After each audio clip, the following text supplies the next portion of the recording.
पाकिस्तान तहरीक इंसाफ ने आज टेक्निकली अगर हम करें तो आगे बढ़ के chief election commissioner of Pakistan के खिलाफ जो है सुप्रीम जुडिशल काउंसिल से रुजू कर लिया है। तहरीक इंसाफ के सेक्रेटरी जनरल उमर अयूब ने बैरिस्टर अली जफर के जरिए शिकायत दायर की। चीफ इलेक्शन कमिश्नर और अरकान के खिलाफ मिसकंडक्ट पर इंक्वायरी की जाए। इलेक्शन कमीशन साफ शफाफ इंतखाबात की आईनी जिम्मेदारी अदा करने में नाकाम रहा। इंतखाबात के दौरान पीटीआई के पोलिंग एजेंट्स को पोलिंग स्टेशन से बाहर निकाला गया। इलेक्शन कमीशन कानून के मुताबिक नताइज जारी करने में भी नाकाम रहा। इलेक्शन कमीशन ने प्री पोल धांधली पर भी आंखें बंद की रखी। पीटीआई अरकान की प्रेस कॉन्फ्रेंस में वफादारियां तब्दील कराई गईं। हमारे उम्मीदवारों से कागजात नामजदगी छीने गए। कारकुनान को अगवा किया गया। पीटीआई की कवरेज पर पाबंदी आयद हुई। इलेक्शन कमीशन ने कोई कार्रवाई नहीं की। मीडिया और पोलिंग एजेंट्स को फॉर्म 45 की फराहमी भी बर वक्त नहीं की गई। पीटीआई को इंतखाबी मुहिम चलाने की भी इजाजत नहीं थी। रिटर्निंग अफसरान को सियासी बुनियादों पर तैनात किया गया। इलेक्शन कमीशन ने न सिर्फ पीटीआई को इंतखाबात से बाहर किया बल्कि मखसूस नशिस्तें भी छीन ली। इलेक्शन कमीशन तहरीक इंसाफ के खिलाफ अदालतों में बाकायदा फरीक बना हुआ है। दूसरी तरफ हमने देखा आज हुकूमती वजीर मुसद्दिक मलिक साहब ने एक प्रेस कॉन्फ्रेंस की और उस प्रेस कॉन्फ्रेंस के इख्तितामी नोट में उन्होंने दोबारा तहरीक इंसाफ को यह दावत दे दी कि वो आकर बात करें। बात करो, बर्बाद नहीं। बात करो, बर्बाद मत करो। सुलझाओ, उलझाओ मत। इन सारे मामलात पर बात करेंगे। शुएब शाहीन साहब हमारे साथ मौजूद हैं, कायम मकाम सेक्रेटरी इत्तलात हैं पाकिस्तान तहरीक इंसाफ के। बहुत शुक्रिया शुएब साहब हमें ज्वाइन करने के लिए। और भी बहुत सारे मामलात हैं, न्यूट्रल हो जाएं आर्मी चीफ, ये सारे बात भी अभी तहरीक इंसाफ की तरफ से उसके प्लेटफॉर्म से हो रही है। लेकिन पहले आगाज करते हैं इलेक्शन कमीशन के खिलाफ जो आप ये जुडिशल कमीशन से इस वक्त जुडिशल काउंसिल से आप रुजू कर रहे हैं, इस वक्त क्यों? ये तो मतलब पहले क्यों नहीं किया, मैं ये जानना चाहती हूँ। बिकॉज इलेक्शन में जब इस दौरान हो रहा था तो बार बार आप ये कहते रहे हैं कि आपको यकीन नहीं है, तो पहले कानूनी कार्रवाई क्यों नहीं की है और अब क्यों कर रहे हैं? एविडेंसेस इंपॉर्टेंट होती हैं। एविडेंस 1 by 1, 2, 3, 4, 5 जब सारी इकट्ठी हो जाएं तो मेरा ख्याल है this is the best time. मेरा ख्याल है कि इलेक्शन के फ़ौरन बाद हो जाना चाहिए था, बल्कि इलेक्शन से पहले भी हो जाना चाहिए था। अब मैं मसलन ये सारी बातें आपके पास आ चुकी हैं, मैं आपको सिर्फ अपने एक केस की मिसाल देता हूँ। इनकी बेईमानी, डिसऑनेस्टी और क्रिमिनल एक्ट की एक मिसाल देता हूँ। 9 तारीख को आरओ ने फॉर्म 47 जारी किया। ये अलग बात है, एक 9 का है, एक 10 का है, एक 12 का है। 9 फरवरी, 10 फरवरी, 12 फरवरी तीनों मौजूद हैं आज भी। कोई पता नहीं है इसमें से असली कौन सा है। मैं चाहता हूं इलेक्शन कमीशन के पास, इलेक्शन कमीशन 11 तारीख को स्टे दे देता है कि कंसोलिडेशन प्रोसेस पोस्टपोन्ड, यानी वोटों की गिनती रोक दी जाए। जो फॉर्म 48 बनना था, 49 बनना था। आरओ के पास जाता हूं, आरओ ने कहा कि चूंकि इलेक्शन कमीशन का आर्डर आ गया है इसलिए हमने प्रोसेस रोक दिया है, पोस्टपोन्ड। कैन यू इमेजिन, 11 को ही इलेक्शन कमीशन ने नोटिफिकेशन जारी कर दिया। और जब मैं हाई कोर्ट में गया, ट्रिब्यूनल में गया, भागम भाग इलेक्शन नोटिफिकेशन को सस्पेंड कराया और इलेक्शन कमीशन को दोबारा भेज दिया गया। इन्होंने बैक डेटेड 12 तारीख का फॉर्म 48, 49 जारी कर दिया। यानी वोटों की गिनती हुई है 12 को बकौल उनके जो ऑफिशियल रिकॉर्ड है सही, और नोटिफिकेशन है 11 को।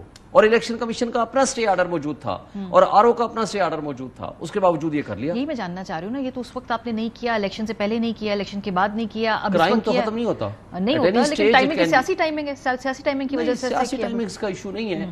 हम कोई एक फड्डे में फंसे हुए हैं। मुझे एक बात बताएं, इमरान खान के मुकदमे, पीटीआई के मुकदमे, लोगों के मुकदमे, मैं खुद आपके सामने बैठा हूँ। 7 दहशतगर्दी के FIR हैं मेरे खिलाफ, डकैती, इक़दाम क़त्ल। बड़े खतरनाक है आप, खतरनाक आदमी, मतलब खतरनाक शख्स को हमने बुला लिया, डकैत है, दहशतगर्द हैं आप। सबसे बड़ा दहशतगर्द इलेक्शन के बाद, इलेक्शन जीतने के बाद 1,05,000 वोट मैंने लिए, फॉर्म 45 मेरे पास मौजूद है, ये मेरी कॉन्स्टिट्यूएंसी है।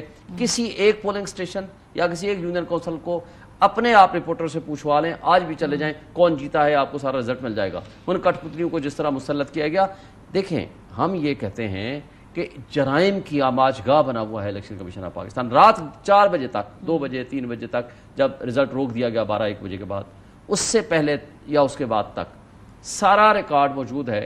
हमारा रिजल्ट पे मौजूद है, बाकियों का रिजल्ट मौजूद है। वही फॉर्म 45 थे ना जो आप तक पहुंचाए गए, इलेक्शन कमीशन में पहुंचाए, वो सारे अब यकदम बदल गए। सो जुडिशल कमीशन में इस वक्त शायद आपको सुनवाई होने का ज्यादा इम्कानात है, इसलिए आपने इस वक्त अप्लाई किया ना। शायद इससे पहले नहीं, इससे पहले इशारे नहीं थे, इससे पहले ऐसा इम्कान नहीं था, अब आपको इम्कान नजर आ रहा है जुडिशल कमीशन में जाएगा मामला। नहीं, हम लिटिगेशन के लिए एक टाइम कोई मुकर्रर नहीं है। हम मुस्तकिल बुनियादों पर इस बारे में हम कहते आए हैं कि हम इनके खिलाफ जाएंगे, ठीक है। लेकिन जो कुछ इन्होंने एक से ज्यादा मर्तबा किया है, अभी लास्ट जो जजमेंट आई है, ये कोर्ट का वर्डिक्ट आया है कि इलेक्शन कमीशन ने جان بوجھ کے سپریم کورٹ کی ججمنٹ کو مس انٹرپریٹ کیا ہے. اس سے بڑی ایویڈنس اور کیا ہوگی؟ میرا خیال ہے اس ایویڈنس کے بعد کوئی وجہ نہیں ہے کہ ہم ان کے خلاف کورٹ پہ نہ جائیں. انہیں خود ہی ویسے استعفیٰ دے دینا چاہیے تھا بالکل، لیکن الیکشن کمیشن فی الحال شرم اس کے لیے چاہیے، اس کے لیے غیرت چاہیے، اس کے لیے بہت ساری اور چیزیں. وہ کہہ رہے ہیں ہم نے بالکل غلط انٹرپریٹیشن نہیں کی، وہ اس کو فائٹ آؤٹ کریں گے. انہوں نے وہ غلط نہیں کیا جو کچھ. اچھا میں ان کے پاس گیا تھا سپریم کورٹ سے فیصلہ لے کے لیول پلینگ فیلڈ کا. جب میں ان کے پاس گیا، آپ کو پتا ہے کہ پنجاب کے ایون لاہور کے جو الیکشن کمشنر تھے انہوں نے ان کو لکھ کے بھیجا ہوا ہے کہ پولیس وہاں ان سے نامینیشن فارم چھین رہی ہے. پولیس اور ریٹرننگ آفیسر مل کے وہاں کے لوگوں کو نہ صرف ڈسکوالیفائی کر رہی ہے بلکہ پولیس کو بلا کے ان کے کینڈیڈیٹس ان کے حوالے کر رہی ہے. جو کچھ ہو رہا ہے یہ ساری اللیگلٹیز ہے. رائٹنگ میں ان کے لیٹرز موجود ہیں، میں سارا کچھ ان کے پاس لے کر گیا. Can you imagine? انہوں نے ایک لفظ نہیں سنا. سپریم کورٹ کے آرڈر کو بھی اٹھا کے پھینک دیا. پھر ہم نے کنٹمپٹ فائل کی تھی جس کو یاد ہوگا. پھر قاضی فائزہ صاحب نے کہا نہیں ہم کوئی ثبوت دیکھنے کو تیار نہیں، ویڈیو دیکھنے کو تیار نہیں. میں ویڈیو بھی نہیں دیکھتا، آڈیو بھی نہیں دیکھتا، کچھ بھی نہیں دیکھتا، پریس بھی نہیں دیکھتا. پھر ہم نے ایز اے پروٹیسٹ ہم نے وہ پٹیشن پھر کنٹمپٹ واپس لے لی تھی. مگر جب جرائم کی آماج گاہ ایک ادارہ بن جائے اور اس طرح کی حرکتیں کریں جس کی ایک کانسٹیٹیوشنل ڈیوٹی تھی کو ایک پرفارم کرے اور الیکشن کرائے فری فیئر اینڈ ٹرانسپیرنٹ، پوری دنیا میں آج آواز اٹھ رہی ہے. صرف میڈیا، ہمارا لوکل میڈیا نہیں، ہمارا انٹرنیشنل میڈیا، بلکہ پوری دنیا میں آج ایک آواز اٹھ رہی ہے کہ یہ الیکشن کسی بھی لحاظ سے درست نہیں تھے. اب آپ پٹن کی رپورٹ اٹھا لیں، لاسٹ میں بھی ابھی مریم نواز اور نواز شریف کے حلقوں کے کیا ہو رہا ہے، ہاتھ سے لکھے ہوئے فارم 45 بنا رہے ہیں اور وہ اپلوڈ کر رہے ہیں. جب پوچھا گیا انہوں نے کہا جی نہیں کچھ غلطیاں تھیں ہم درست کر رہے ہیں. بھائی فارم 45 وہ ہوتا ہے جو پریزائڈنگ آفیسر اسی دن بناتا ہے اور آپ نے 14 دن کے اندر اس کو اپلوڈ کرنا ہوتا ہے. آپ نے ہم ہائی کورٹ کی رٹ میں گئے کہ جی اپلوڈ کریں، تب جا کر کے یہ اپلوڈ ہوئے اور اس کے بعد پھر چینج کیے. تو آپ اس طرح کی حرکتیں کر کے بھی اور اس کے بعد اس کانسٹیٹیوشنل پوسٹوں پہ آپ کہیں آپ کا حق ہے آپ پھر بیٹھے رہیں. اور 25 کروڑ عوام کا یہ حق ہے کہ حق کے حکمرانی ان کا ہو. جن منتخب نمائندوں کو انہیں منتخب کر کے بھیجا ہے ان کو آپ نوٹیفائی کریں، نہ کہ ان کٹپتلیوں کو جو آدھے سے بھی کم ووٹ جنہوں نے لیے ہیں. وہ سارا کچھ آپ ہمارے سامنے ٹھیک ہے. یہ الیکشن کمیشن کے حوالے سے آپ کی پوزیشن کلیئر ہو گئی. آپ نے اس وقت کیوں کر رہے ہیں؟ آپ کہہ رہے ہیں کہ آن گوئنگ جرم ہم جب مرضی کریں. آپ کے خیال میں پہلے ہو جانا چاہیے تھا اس میں تھوڑی لاسٹ چونکہ ججمنٹ سپریم کورٹ کی آ گئی ہے، سپریم کورٹ کی ججمنٹ کے بعد you are going ahead with it. تھوڑا سا آگے بڑھتے ہیں بیکاز یہ ایک طرف تو آپ کی قانونی اسٹرگل ہے، ایک طرف آپ کی سیاسی اسٹرگل ہے. دونوں